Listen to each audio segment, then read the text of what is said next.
மனசாட்சிக்கு தெரியல அது போல தலைவர் முதல்வர் ஆயிட்டாரு.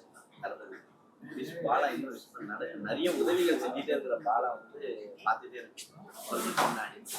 ஆனா விஜய் சாருக்கு இன்னும் ட்விட்டர்லயோ இன்ஸ்டாலயோ அவங்க இவ்வளவு பெரிய வாழ்க்கை தெரிவிக்கலையே அப்படின்ற ஒரு இல்ல ஒருவேளை கட்சியில சொல்றாங்க. ஐயோ அதாவது வந்தாலே ஏதாவது கான்ட்ரவர்சியா கோத்துறதுக்குன்னு காலையில வெயிட் பண்றாரு இவரு. ஸோ பாத்துங்க அப்படிலாம் இல்லை. அவங்களாம் இருக்கிற உயரம் பெருசு, நான் சாதாரண ஆளு. ஸோ அப்படிலாம் இல்லை. நீங்க ஆனா எங்களை பார்த்து சொல்லிட்டு கேக்குறீங்க, நீங்க பாக்கலாம்னு தெரியல. லாரன்ஸ் வந்து டிவிக்கல என்ன மாதிரியும் அவங்க ஒரு கட்சி போஸ்ட் தர மாதிரியும் ஒரு பதவியில போய் உட்கார மாதிரி சொல்லியிருக்காங்க. அவர் கூட நிறைய பயணம் பண்றீங்க. ஸோ அவர் தொடர்ச்சியா டிவிக்கல பயணம் பண்ணா கூட பயணம் பண்ணுவீங்களா? நமக்கு ஓப்பனா சொல்லலாம், நமக்கு அரசியல் கிடையாது, நமக்கு அரசியலுக்கு வேற இன்ட்ரெஸ்ட் கிடையாது, நம்ம அவ்வளோ பெரிய ஆளும் கிடையாது. நம்மளால முடிஞ்சது கடைசி வரைக்கும் நம்ம சம்பாதிக்கிறத உதவி செஞ்சுட்டே இருக்கணும். ஸோ அதான் நான் பண்றேன். இதுக்கப்புறம் அதை மட்டும் தான் பண்ணுவேன். ஒருவேளை திருச்சி தொகுதி காலியா இருக்கு, ராகவாலாரன்ஸ் போறீங்கன்னு கேள்விப்பட்டோம். ஐயா ஒருவேளை பாலா நீ உதவியெல்லாம் செஞ்சுட்டு இருக்க, இப்படி நீ அரசியல்ல வந்தா இன்னும் பெரிய அளவுக்கு செய்வேன்னு சொன்னா விஜய் சார் கூப்பிட்டு ஒரு நில்லு பாலானா நிக்கிறதுக்கான வாய்ப்பு இருக்குமா? இல்லைண்ணே, நமக்கு அரசியல் நோக்கம் கிடையாதுண்ணே. நான் நிறைய இடத்துல சொல்லிட்டேன். கடைசி வரைக்கும் நம்ம சம்பாதிக்க வச்சுட்டு நான் அதனால முடிஞ்ச உதவி செய்ய முடியாது நம்ம நோக்கம். ஸோ அது நோக்கி தான் நம்ம பயணம். அவ்வளோ பெரிய ஆளும் இல்லை. கூட சமீபத்துல வந்து ஒரு 2 வாரத்துக்கு முன்னாடி பட்டினி தினம் வந்திருக்கு. உணவு வந்து மக்களுக்கு எவ்வளவு முக்கியம், ரொம்ப முக்கியம். உணவு வந்து ஏன்னா நிறைய பேர் ஹோட்டலுக்கு போறோம், சாப்பாடே இல்லாதவங்க இருக்காங்க, ஆனா பாதி வச்சுட்டு அப்படியே இருந்து இதெல்லாம் பார்க்குறோம். அந்த மாதிரி இருக்கக்கூடிய நபர்களுக்கு என்ன சொல்ல? அறிவு சொல்றது நான் பெரிய ஆள் கிடையாது. உண்மையாக சொல்லணும்னா சாப்பாடு ஒருவேளை சாப்பாடுக்கே கஷ்டப்படுறவங்க நிறைய பேர் இருக்காங்க. ஸோ அது இதை பார்த்துட்டு எல்லாருமே வந்து நிறைய பேர் அவ்வளோ உதவி செஞ்சுட்டு தான் இருக்காங்க. ஒரு பர்த்டே இருக்கிறதுனால நம்ம எல்லாருக்குமே எல்லாரும் சாப்பாடு வாங்கி கொடுத்துட்டு தான் இருக்காங்க. ஸோ அவங்க நான் சொல்ற அளவுக்கு ஒன்றும் இல்லை, அவங்க தான் எல்லாரும் நமக்கு அட்வைஸ் பண்ணுவாங்க. அரசியல் கொஸ்டின் வேணாம் நீங்க, ஆனா இது கண்டிப்பா கேட்காம இருக்க முடியாது. நீங்க ஸ்போர்ட்ஸ் படம் பண்றீங்க. இப்போ ஸ்போர்ட்ஸ் மினிஸ்டர் என்ன சொன்னாருன்னா விவசாயத்தை விட ஸ்போர்ட்ஸ் தான் வந்து முக்கியத்துவம் இருக்கணும், அதான் கஷ்டம்னு சொல்லியிருக்காரு. நீங்க ஸ்போர்ட்ஸ் படம் பண்றீங்க, ஒரு ட்ரைனரா ஆகும்போது என்ன உங்களுக்கு தோணுது? அந்த அவரோட கேள்வி பதில். ஸ்போர்ட்ஸ் மினிஸ்டர் என்ன சொல்லியிருக்காருன்னா விளையாட்டை விட சரி விவசாயத்தை விட விளையாட்டு தான் ரொம்ப கடினமா இருக்குன்னு சொல்லிட்டு ஒரு விஷயம் சொல்லியிருக்காரு. அதை நீங்க எப்படி பாக்குறீங்க? விவசாயம் இல்ல என்னன்னா நீங்க ஸ்போர்ட்ஸ் படம் பண்றீங்க, அவங்க என்ன சொன்னாங்க தெரியல. என்ன பொறுத்தவரை விவசாயம் தான் ஃபர்ஸ்ட். நம்மளை பொறுத்தவரை என்ன பொறுத்தவரை விவசாயம் தான் ஃபர்ஸ்ட். ஏன்னா நாங்களே பேசிக்காக ஃபார்மர் ஃபேமிலி தான். ஸோ எங்கள் தாத்தா எல்லாமே ஃபார்மர் தான். ஸோ நம்ம பொறுத்தவரை விவசாயம் தானே ஃபர்ஸ்ட். சோறு தான் முதல்ல, அவங்க தான் கடவுள், விவசாயம் தான் கடவுள். இப்போ அரசியல் வர்றது வந்து விருப்பம் அப்படின்னு வருங்காலத்துல விஜய் அவர்கள் மாதிரி வளர்ந்துட்டீங்கன்னா அரசியல் வர்றதுக்கு வாய்ப்பு இருக்குமா?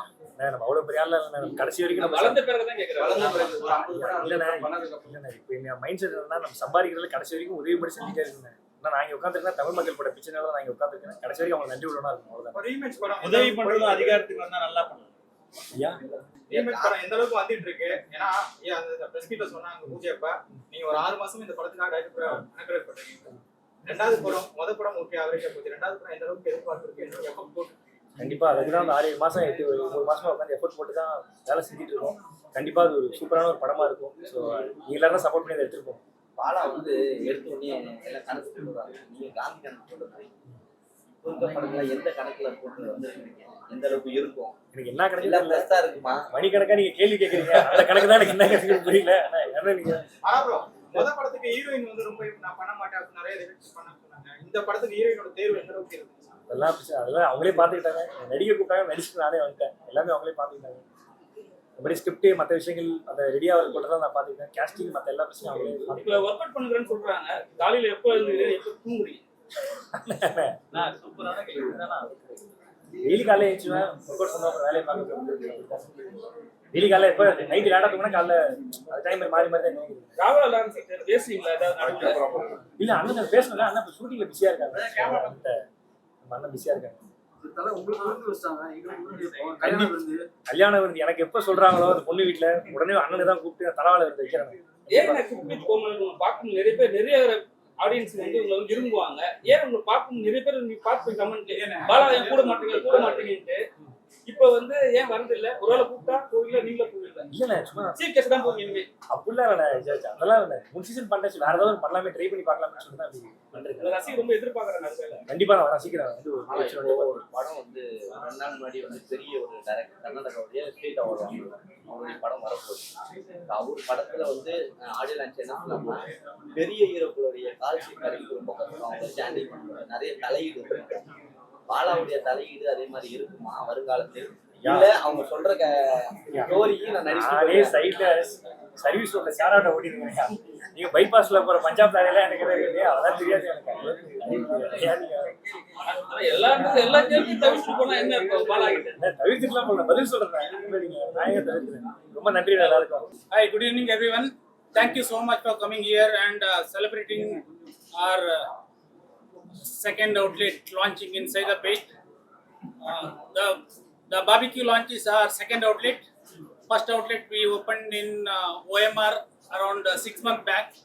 Very soon, after supporting a lot of our foodies, we are opening second outlet in Saidapet. So this is one of the largest buffet in Chennai. We spread it on more than 150 dishes.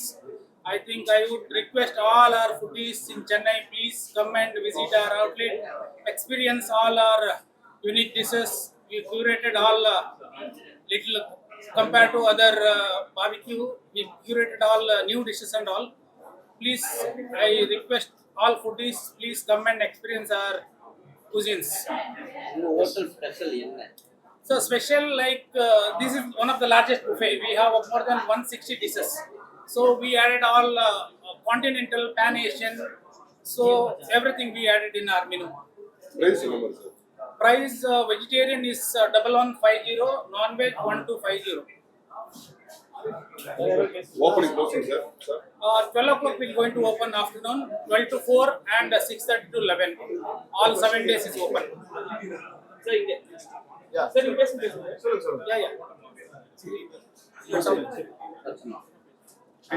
இல்ல okay. கொஞ்சம் லவுடா. ஜனவரி வந்து நம்ம first outlet வந்து ஓஎம்ஆர்ல open பண்ணோம், த barbecue launch.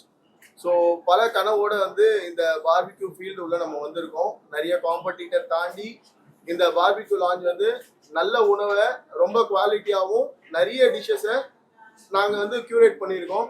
அதாவது வந்து ஒரு அந்த பட்ஜெட்குள்ள எல்லாமே கொடுக்கணும், கிட்ஸை சாட்டிஸ்ஃபை பண்ணணும், குழந்தைங்களை சாட்டிஸ்ஃபை பண்ணணும், பெரியவங்களை சாட்டிஸ்ஃபை பண்ணணும், வயசானவங்களை சாட்டிஸ்ஃபை பண்ணணும். அந்த மாதிரி ஒரு டிஷ்ஷஸுமே ரொம்ப பார்த்து ரொம்ப தரத்துலையும் வந்து ரொம்ப கான்சன்ட்ரேட் பண்ணி எல்லா டிஷ்ஷஸுமே நாங்கள் வந்து ரெடி பண்ணியிருக்கோம். ஸோ சில அதர் பார்பிக்யூலாம் வந்து பார்த்தீங்கன்னா இந்த பேன் ஏஷியன் ஃபுட்லாம் கிடையாது. நம்ம வந்து சூஷி நம்ம தான் ஃபர்ஸ்ட் நம்ம கொடுத்துருக்கோம். அதுக்கப்புறம் ராமன் தரோம், அந்த பாவு, அண்ட் தென் நிறைய அதாவது என்னென்னலாம் வந்து ஒரே இப்போ பார்பிக்யூனா வந்து பார்த்தீங்கன்னா ஒன்லி நார்த் இந்தியன் பேஸ்டாக தான் இருக்கும் எல்லா பார்பிக்யூவும். நம்ம வந்து சவுத் இந்தியனுக்கும் கொஞ்சம் முக்கியத்துவம் கொடுத்து எல்லாமே இதுக்குள்ளே வரணும் அப்படின்ற மாதிரி ரொம்ப பார்த்து மெனு வந்து ரொம்ப செலக்ட் பண்ணியிருக்கோம். ஸோ ஃபஸ்ட்டு வந்து அந்த ஓஎம்ஆரில் வந்து பார்த்தீங்கன்னா நாங்கள் ரொம்ப இந்த அளவுக்கு நாங்கள் பிரம்மாண்டமாக மீடியாலாம் கூப்பிட்டு நாங்கள் ஸ்டார்ட் பண்ணலை. மக்களோட பெரிய சப்போர்ட்னாலையும் அண்ட் தென் நிறைய ஃபுட் பிளாகர்ஸ் அண்ட் தென் உங்களை மாதிரி ஆட்களால் நிறைய இன்ஸ்டாகிராமில் நிறைய என்னை ஃபாலோ பண்ணி அதில் கிடைச்ச ஒரு சப்போர்ட்னாலையும் தான் சீக்கிரமே எங்களால் வந்து இந்த செகண்ட் அவுட்லெட்டை ஓப்பன் பண்ண முடியுது. ஸோ ரொம்ப நன்றி, எல்லாரும் வந்திருக்கீங்க. ஸோ எல்லாரும் ஃபேமிலியாக வாங்க. இது வந்து ஒரு பர்த்டே ஸ்பாட்டுக்கு அண்ட் தென் வந்து உங்களை முக்கியமான ஒரு விருந்து அந்த மாதிரிலாம் வரீங்க அப்படின்னாக்கா இது ஒரு ஒன் ஸ்பாட் சொல்யூஷனாக இருக்கும். நீங்கள் ரொம்ப சந்தோஷமாக திருப்தியாக இந்த இடத்துல இருந்து நீங்கள் போகலாம். அதுக்கு வந்து 100% நாங்கள் உத்தரவாதம் கொடுப்போம். விலை வந்து பார்த்தீங்கன்னா வந்து 1150 ஃபார் வெஜ், 1250 ஃபார் நான்வெஜ். இது இங்க வந்து முக்கியத்துவம் நான்வெஜ் தான் வந்து சாப்பிட்றாங்க நிறைய பேர். சரிங்களா? நான்வெஜ் சாப்பிடுறவங்க வந்து சரி வெஜ் சாப்பிடுறவங்க நான்வெஜ் வர மாட்டாங்க மேக்ஸிமம். இல்லை அப்படி இல்லை சார். இப்போ வந்து நம்ம வந்து வெஜ்ஜுக்கு வந்து நீங்கள் இந்த டேபிள்லேயே பார்த்தீங்கன்னா தெரியும், வெஜ்ஜுக்கு நான்வெஜ்ஜுக்கு எவ்வளோ இம்பார்ட்டன்ஸ் கொடுக்குறோமோ வெஜ்லேயும் பார்த்தீங்கன்னா நம்ம வந்து இந்த சோயா சாப்ஸ், இந்த ப்ரக்கோலி, பன்னீர், மஷ்ரூம் என்னென்ன வந்து வெஜ்ஜில் எவ்வளோ கொடுக்க முடியுமோ அதையும் நம்ம கொடுத்துருக்கோம். அதனால தான் இந்த சூஷிலையும் பார்த்தீங்கன்னா வெஜ்ஜு கொண்டு வந்திருக்கோம், பாவுலையும் வெஜ்ஜு கொண்டு வந்திருக்கோம், ஸோ ராமன்லையும் வெஜ்ஜு கொண்டு வந்திருக்கோம். வெஜ்ஜு யாரும் டிசப்பாயின்மெண்ட் பண்ணக்கூடாதுன்றதுக்காக யாராவது வந்து ஸ்பெஷல் ஃபுட் ஏதாவது கேட்டாங்க அப்படின்னாலும் எங்களால் அந்த டைமில் என்ன பண்ண முடியுமோ அதையும் ஷுவராக வந்து நாங்கள் ரெடி பண்ணி அவங்களுக்கு கொடுக்குறோம். 9th ஃப்ளோர்ல வச்சிருக்கீங்க, 60+ வருவாங்க, அவங்களுக்குலாம் என்ன பெனிஃபிட், அவங்களுக்கு எப்படி நீங்க கூட்டணும்? இல்லை மேக்ஸிமம் நாங்கள் பெனிஃபிட் பார்த்தீங்கன்னா வந்து கொஞ்சம் ஒரு 60+ இருந்தால் நாங்கள் ரேட்டில் கொஞ்சம் டிஸ்கவுண்ட்லாம் பிளான் பண்ணிட்டு இருக்கோம். ஸோ இன் ஃபியூச்சர்ஸ் அது நாங்கள் கொஞ்சமாக எங்களோட பேஜ்லையும் சரி இன்ஸ்டாகிராம்லையும் நாங்கள் வந்து போஸ்ட் பண்ணுவோம் அவங்களோட விலைப்படி. 9th ஃப்ளோர்ல வச்சிருக்கீங்க, அவங்க எப்படி வருவாங்க? இல்லை லிஃப்ட் இருக்கு, அதில் தான் வர முடியுது. Okay, thank you. தேங்க்யூ.